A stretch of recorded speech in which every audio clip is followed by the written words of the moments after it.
หากลมหนาวจะกี่คราวก็ยังเหมือนเดิมไม่มีใครให้ใจอุ่นอยากจะหาคนที่ทำให้ใจสมดุลแต่ไม่เคยสมหวังสักทีใกล้หน้าหนาวทุกครั้ง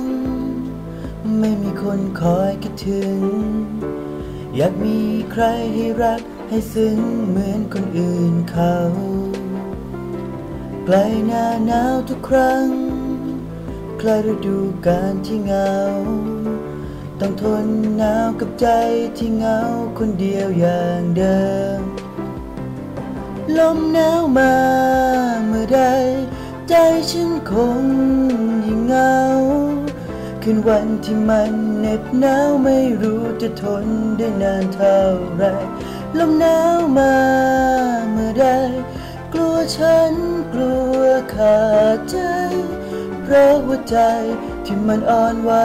ไม่เคยได้รักจากใครเสียที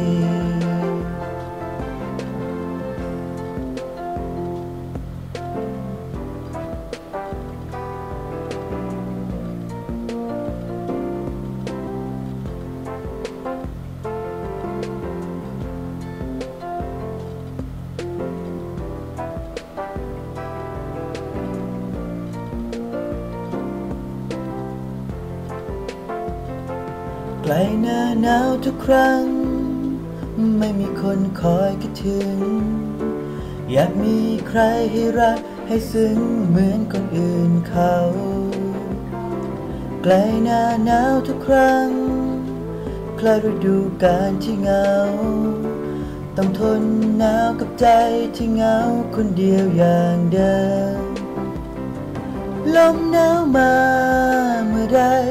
ใจฉันคงยิ่งเหงาคืนวันที่มันเหน็บหนาวไม่รู้จะทนได้นานเท่าไรลมหนาวมาเมื่อใดกลัวฉันกลัวขาดใจเพราะหัวใจที่มันอ่อนไหวไม่เคยได้รักจากใครเสียที